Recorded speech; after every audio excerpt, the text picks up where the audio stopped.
Hey friends, welcome back to Go On Ministries. We have the privilege today to be down here in Florida hanging out with Harvest Ministries. We have Andres and we have Chad, and they're gonna get us a tour and talk about the ministries. If you check out behind us, we got a lot of airplanes going on. So friends, these are some of our new good friends. As we make our way around to the planes, just be encouraged and think about what God might be calling you to do in the ministry. Yeah, so what kind of plane do we have here and why is it in the hangar? This is an experimental. It was donated from a gentleman in North Florida, and he donated it. Once it's sold, all the proceeds will go to help fund our operation here. How good is that? Yep. So Chad, earlier you were telling me this one has quite a history with you. It sounds like you've spent some hours in this plane. Yeah, this plane is not owned by Harvest. They're part owner. It's a Wachula Aero Club. It's got 8 owners who share the expense of the plane. That's what an aero club is. Gotcha. It's not really like a profiting thing. We just share the expense of maintenance and all. And this plane has allowed me to get my private pilot in my training. So. How good is that? Yeah. So friends, this is one of the things that I got really pumped up about as we did the walkthrough, learning about some of the work they got going on. This plane, this was donated, right? This was a gentleman willed it from Avon Park. He told his sons that he wanted it to go to a nonprofit organization once he passed, and we special flight permitted it here.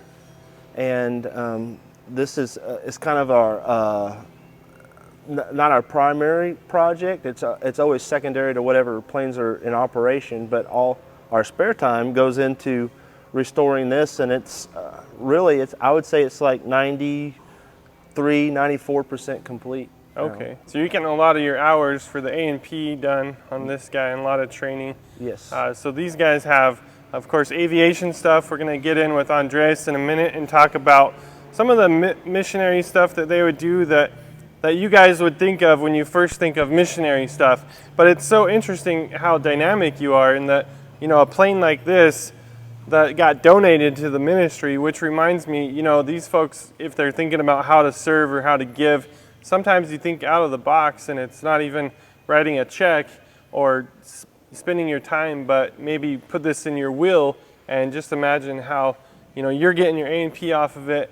One day you'll either sell it and put those funds towards other planes, or you'll maybe even run a quick mission with it or something. So it's really interesting to see how you guys think out of the box and how God's brought people underneath you to help that a bit. The beauty of having this plane is at every point in my 2.5 years of being here, there's always been projects that can be done.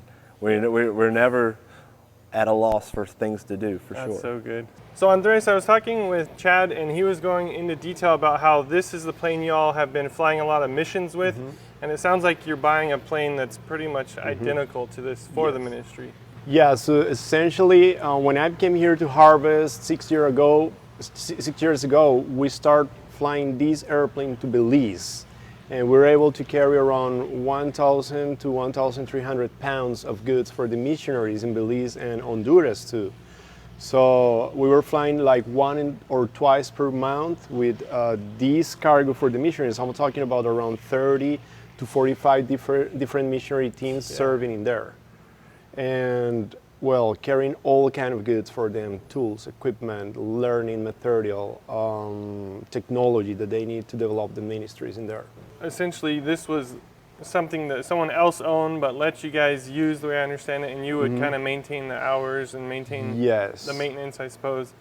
Correct, yeah. So the owner, we have an agreement with the owner. Very interesting. He said, I mean, maintain the airplane, provide the hangar for me, provide the maintenance, mechanic assistance for the airplane, and you guys can use the airplane for your ministry. Okay. So it still's a good deal for him, but for us, it still's even a very, very good deal because we fix the airplane that we fly, so we know exactly what we're flying, and we have the support from him to keep the airplane flying too. No, that's so important. I'll put a picture on the video, but my buddy in Alaska just sent me a picture 2 days ago of his airplane. It's kind of equivalent to this Cherokee, and the wing flipped up, and he had it tied down on the tarmac, and they got some high winds, and it got messed up. I think he said it's estimate about $20,000. Yeah. So yeah, for a guy to know that his plane is protected is Yep. definitely good. So you're buying a plane like this, or you've got it bought, Yes. and in the process, another gentleman had donated a plane that had issues, and it sounds like you guys got it for the avionics and the 2 engines. We'll show the engines in a minute, but tell us about the plane that you guys bought. The airplane already is in Pennsylvania, doing all the technical requirements to fly under 135, which is commercial operations. Right. So for the FAA, when you're flying and somebody pays, you're 135, and you have to become a transportation company. Okay. And that's exactly what is going on with the airplane in Pennsylvania. We bought the airplane. It's in Pennsylvania, completing the technical requirements of components, paperwork. And when that part is already done, we need to go there and do the induct as a pilot to fly under that operation.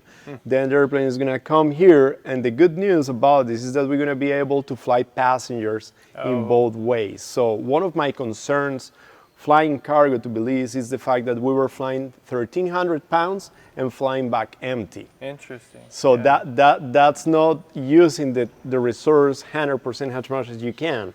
But now with the 135 on the airplane that we just bought, we're going to be able to fly the cargo and back with missionaries to the States. Yeah. So many times missionaries needs doctor assistance, they have doctor's appointments, they need to do things here, and we're going to be able to fly them back. How good. So that's pretty amazing. We're very excited with this, and it's a challenge because we need to fulfill a lot of more requirements, but God is providing everything that we need to make this possible. Man, I'm sure seeing that. Being boots on the ground here, I'm seeing God's hand all over the place.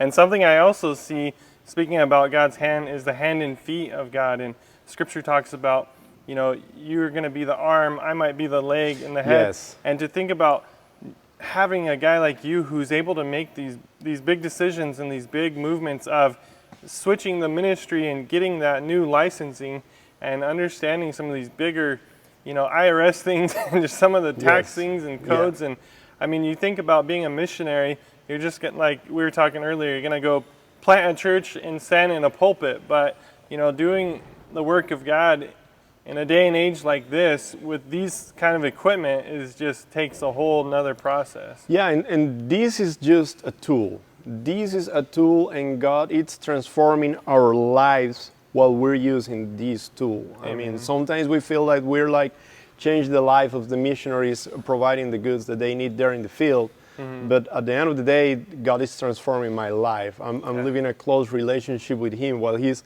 working on me when I'm dealing with frustrations in customs, when I'm dealing with frustrations with maintenance, with something that's very hard to be resolved. I feel God working on my life. In missionary aviation, we have a lot of financial resources limitations, but we still need to do everything in the high quality. And God always provides everything that we need to make it possible. And yes, we're tools. Right. We're just a tool. I have my toolbox with tools, and the tools are ready to be used, but they never complain. They're like, that's yes, good. I'm here, use me. I like that, man. I grab my tool and I use it, but you know what? Sometimes the tool doesn't fit where I want to use it. Okay. So you know what I need to do? I need to cut the tool, grind the tool, heat up and bend the tool. Jeez. Now it's not shiny and beautiful, but it's a functional tool. That's what God does in our lives. He cut us in the middle, He take out what we don't need, and then we're gonna fit, and we're gonna be a functional tool on His hands. And that tool never complained, never said, don't do that to me. They just let do what I need to do to become a functional tool. That's what I want in my life on God's hands. Jeez. Just a tool like that. If that doesn't preach, I don't know what does, brother. Yeah. That's really good. That's really good. Yeah.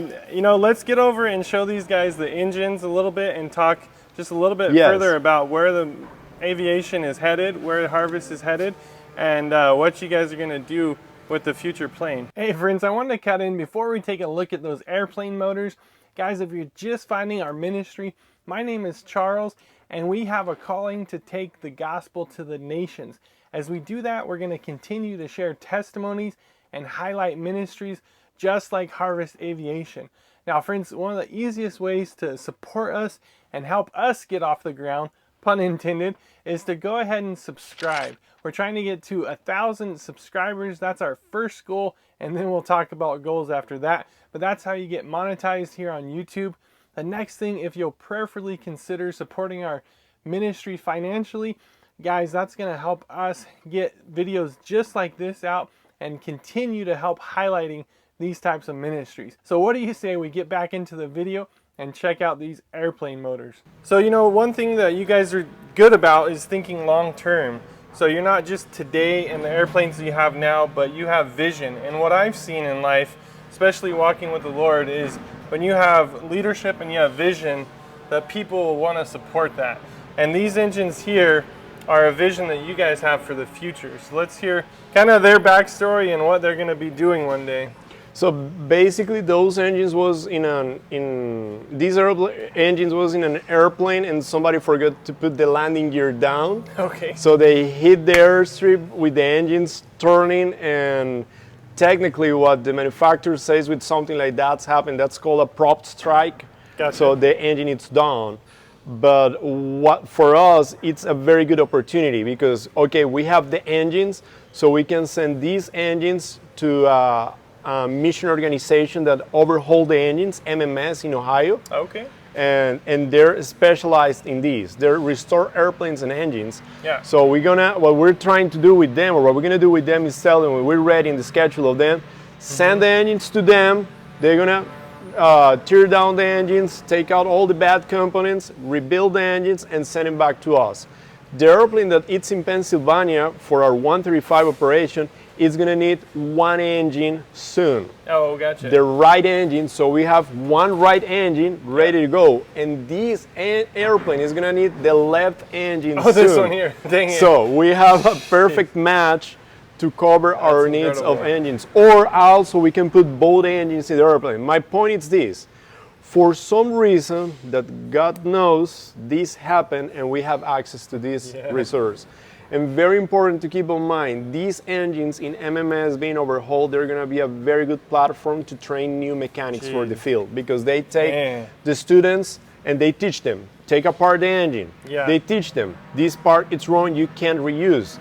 They teach them, you need to complete this service bulletin to put this engine to flight. Yeah. So then these resources are going to be a huge bless for us, but at the same time it's going to be a very healthy environment to train new mechanics for the field.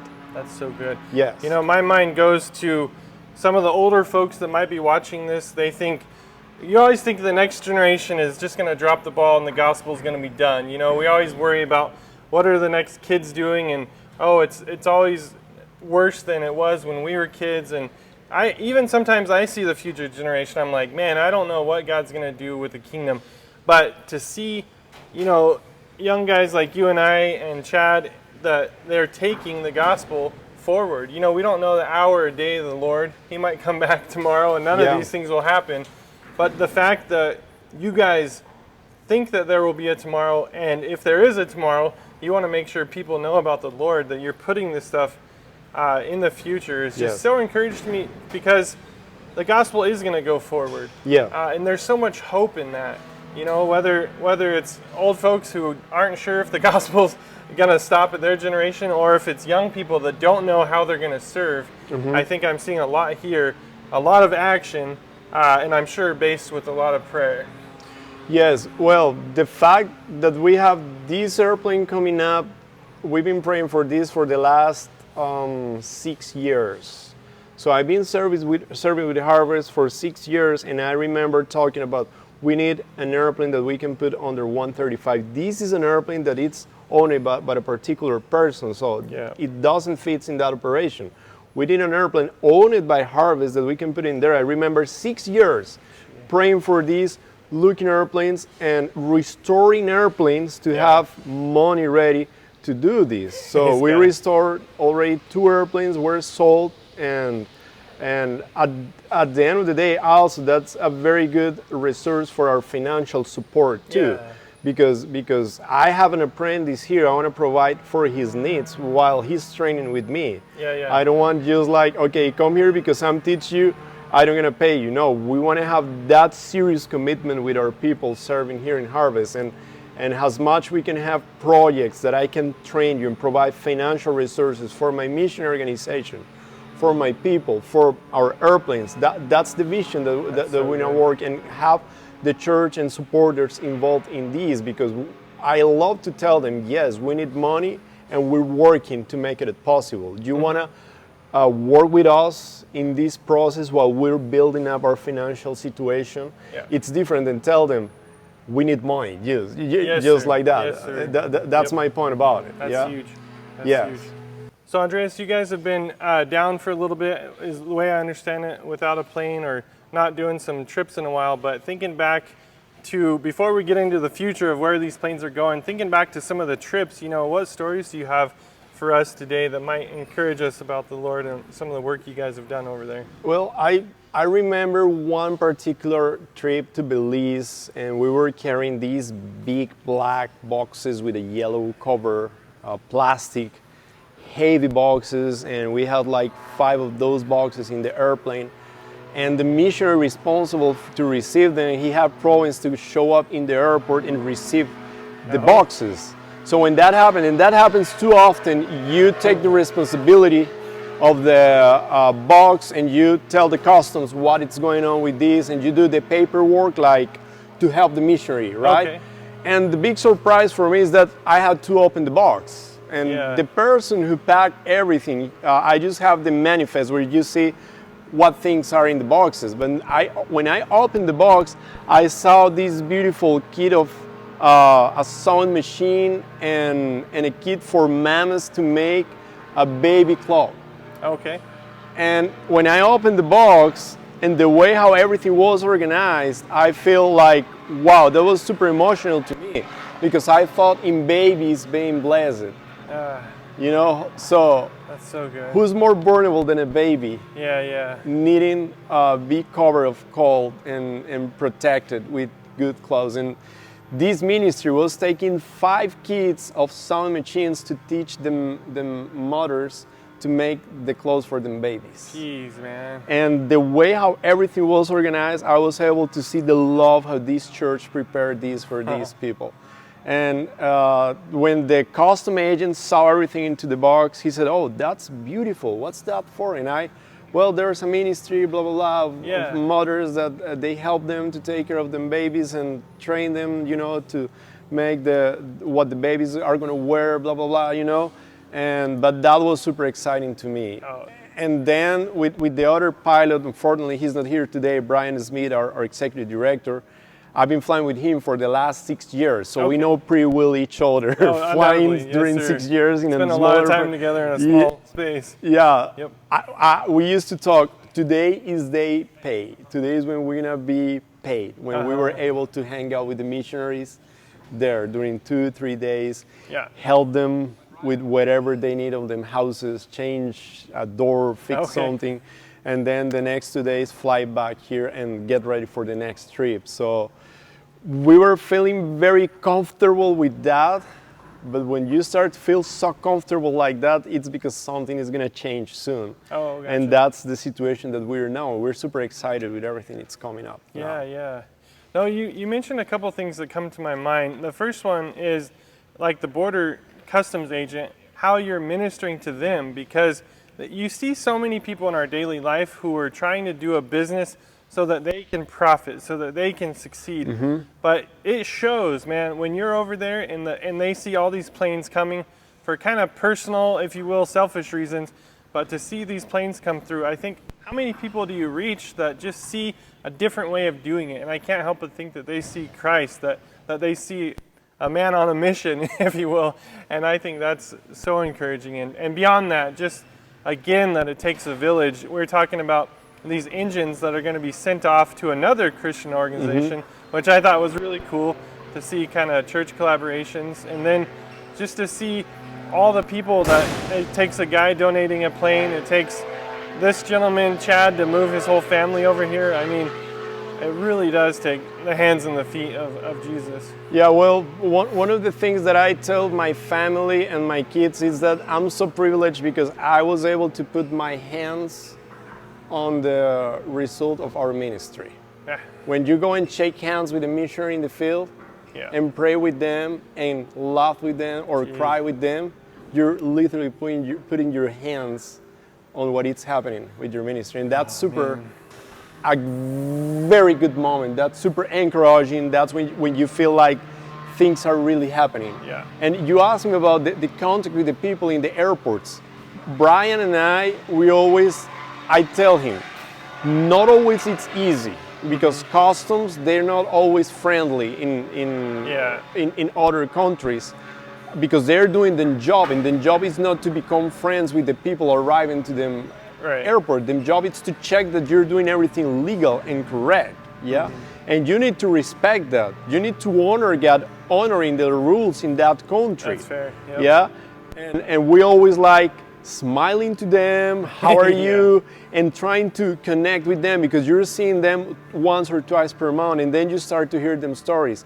Oh, my wife, my daughter, my kids, and just there, can I pray for you? Can I pray for your wife or your daughter? Yeah. You know, and bringing a Bible, and sometimes I had the opportunity to sit down there in the airport. Oh, I want to share you this verse in the Bible, and pray with the person. And during 4 years doing this operation, we started to build up relationships with the people in the airports.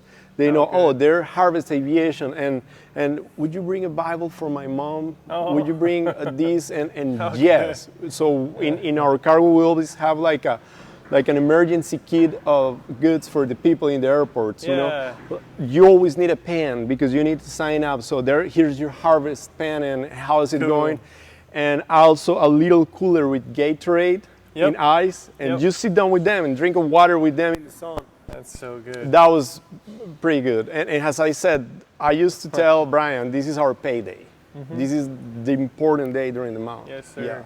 So something I've been picking up on that's really huge, just really having a light bulb moment for me, is all the different ways that folks can serve. Again, you think of being a traditional pastor going off and planting a church, and somehow there's just a church waiting for you in these foreign countries, and you just preach, and that's what being a missionary looks like. But man, you've gone through a lot of different avenues of how folks can serve. Growing up, I used to watch the church slides and everything, and what my mental concept of what a missionary was someone who's just planted churches. Well, and I can't say just planted church, but that's a huge thing. But really, what I've come to realize being in missions is how just like what you would consider blue-collared, everyday people skills can be used in missions. And for instance, like the needs for people who can pour foundations for concrete or plumbing or electrical skills, people who can be financial managers for hospitals and nonprofit organizations, architectural skills.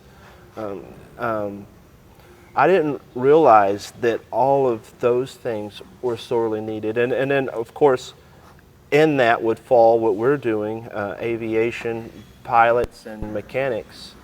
And that's what the Lord's really opened my eyes to. And it really doesn't have to be long-term, and it could be short-term help, just needed on a certain school project or hospital project or church plant. Even my brother-in-law, he's in the medical field, he's a doctor, and he took a 2-year commitment to serve as a doctor in Togo, Africa. Okay. And just all those skills, you know. Yeah.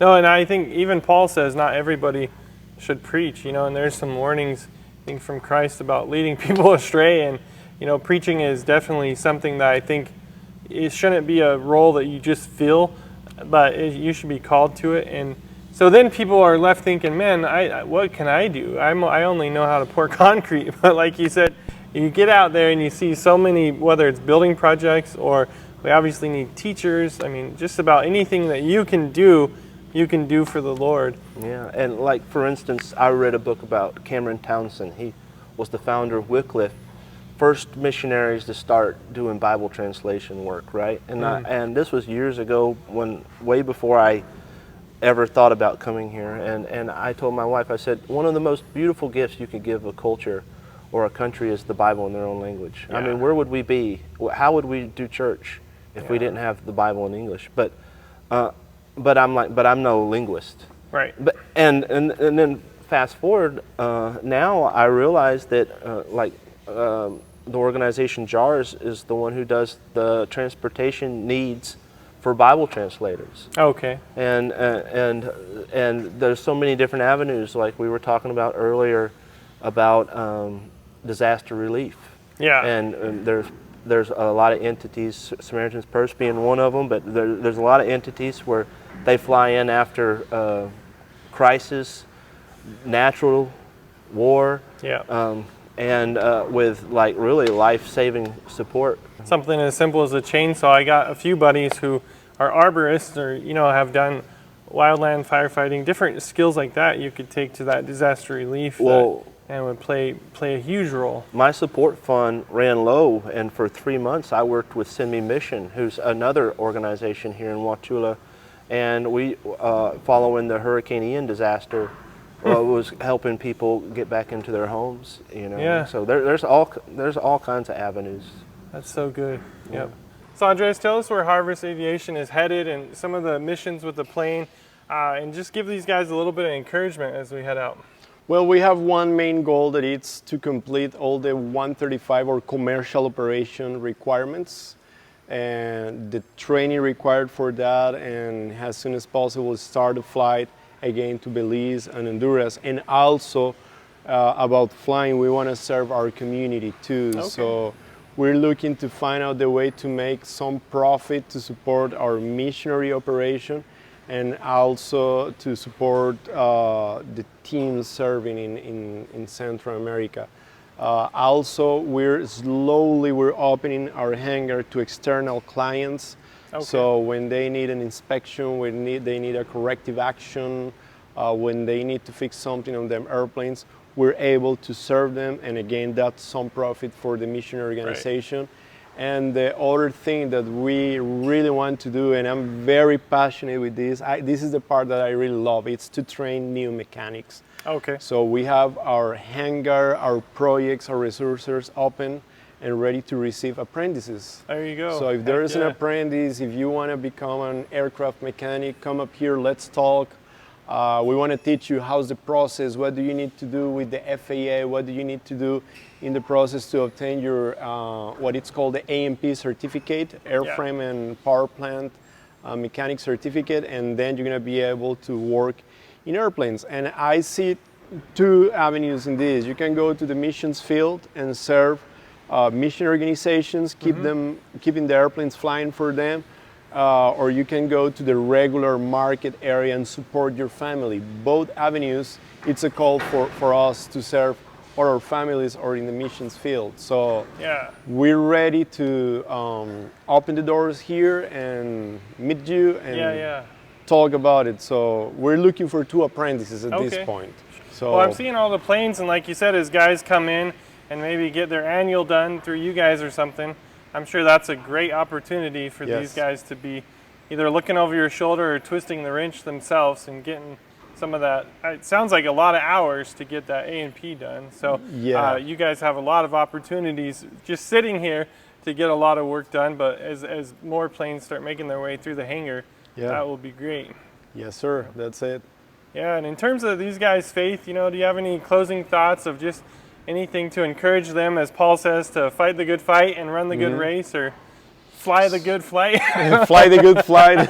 Yeah, that's a good one. I mean, yes, if you want to serve God, if you have that heart to serve God, I mean, He's going to take care of you. He's going to provide everything that you need, and also He's going to take out from your life what you don't need to serve Him. So just keep walking this way about serve Him. We can talk about missionary aviation because that's what we do, but there's doctors, teachers, construction people that it's needed in the field, translation, technology people nowadays. It's very important because missionaries needs to resolve them connectivity situations into the jungle or wherever they are. So think in one career, I can tell you for sure how that curriculum fits in the missions field. Right. And God is going to provide everything that you need. This is a faith step, and remember, as I said in the beginning, we're tools. Amen. And I can show you my tools in the box ready to be used, and they're not complaining, so be a tool.